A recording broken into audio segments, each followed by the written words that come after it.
I've got new lights! Welcome everyone to day 11, and the day 11 is called Monkey in the Middle.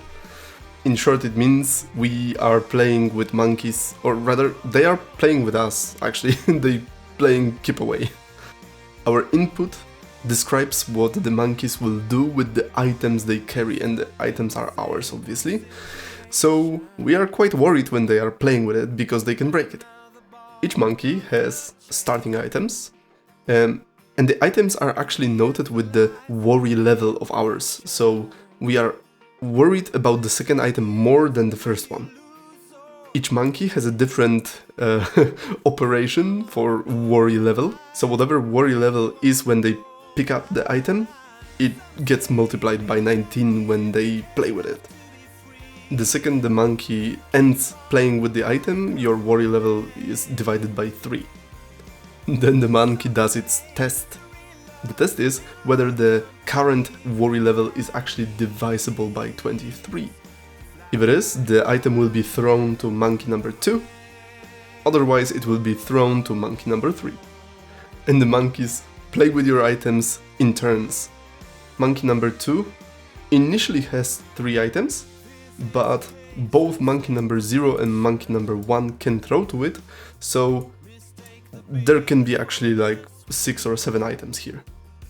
After each monkey is done with its turn, this is called a round. The idea is monkeys will play for 20 rounds. What we are tracking, however, is not actually the items themselves, it's rather how many items the monkeys inspect. The monkey business that we are expected to calculate is actually how many times the 2 most active monkeys inspected an item, and actually multiplication of that. Let's check out the tests. Alright, for the tests to make sense, let's look at the types. Let's start with the monkey. So every monkey has its index. It also tracks the current items that it holds.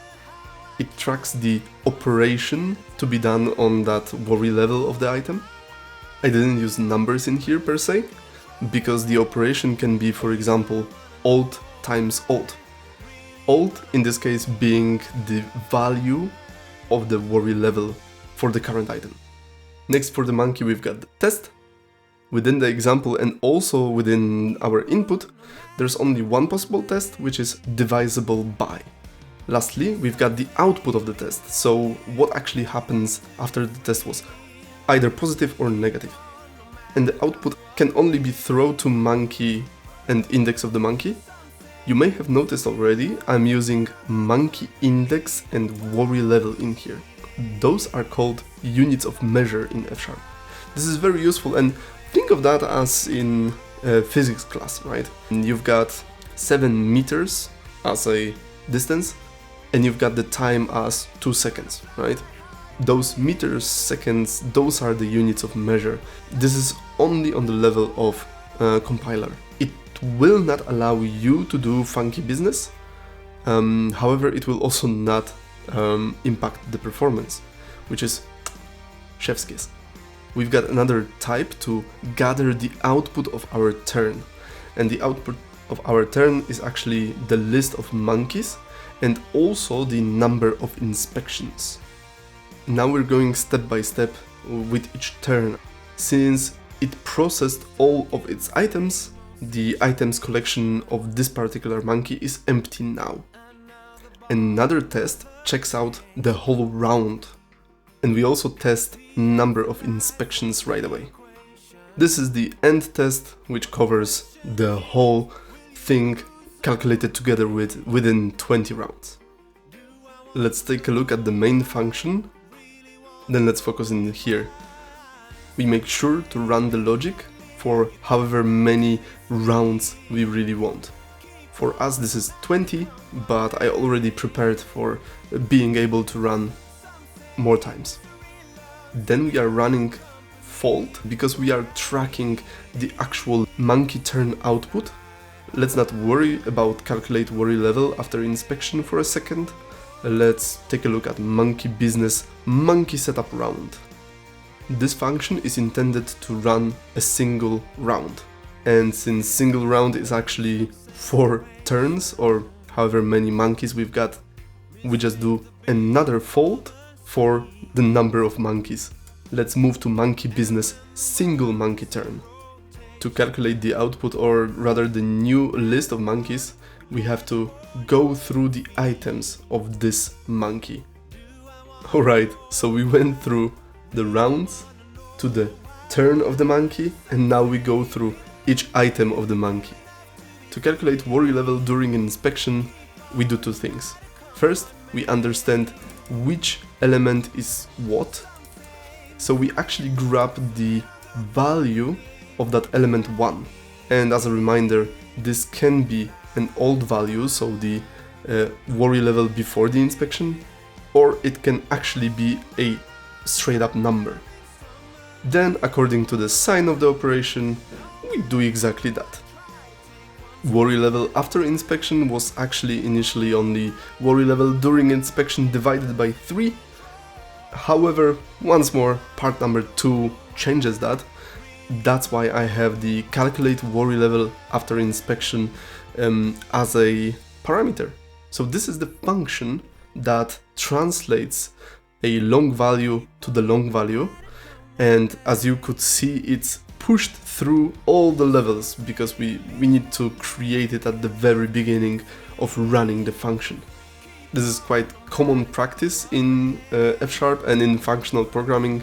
You could think of it as dependency injection, and that's actually quite handy. After we've got that worry level after inspection, we are calculating the test outcome. And since the test could only be divisible by, it's quite an easy test. Here's just a little bit of logic to build the monkey list once again, because we need to change the current monkey, like subtract the item from it, and also change the monkey that we throw to, so we can add the item there. And just so it's a little bit nicer, I also sort the monkeys once again, so we go always in the same direction, always in the same order. Yeah. Back to the turn level here. What we need now to find out and to calculate was really how many inspections this monkey did. Actually, that's quite simple because the number of inspections is the same as number of items of this monkey before we threw them. Back again at the main level, here we just pick 2 most active monkeys and calculate the monkey business score. Now for the part number 2. There are actually only 2 changes here. First is that your worry level no longer is being divided by 3 during the inspection. You are so worried about your items after 20 rounds that your worry level just skyrockets. And this is a great hint in here. The worry levels will go to absolutely ridiculous levels now. And the second change is to top it all off. We are now running for 10,000 rounds. That's it, the only 2 changes. Here we've got the new test, which pretty much looks exactly the same as this one. Alright, so I was actually ready with the monkey business rounds, so we just push 10,000 in here and we're golden, right? Almost. The calculate worry level after inspection was influenced by that second part, right? So since now we don't really change it much, so we don't divide it by 3, we can simply push the function that is called id. It's one of the basic functions in F#, which pretty much means there is no change. Whatever is an input, we just produce as an output. However, after running those tests, we quickly run into issues. And I'll be frank, I was actually scratching my head quite a lot in here. I couldn't figure out what was wrong. Until I decided to ask for help or to search for help. This is where I found a fellow F# Advent of Code runner, and his name is I have no idea how to pronounce that. I'm so sorry, mate. It's Joe Van Eyck. I hope I hope I didn't like completely ruin it. The answer is in here. It's called safe mod. My F-sharp mate also had to look it up actually. He found something on Reddit. Let's see actually what's in here.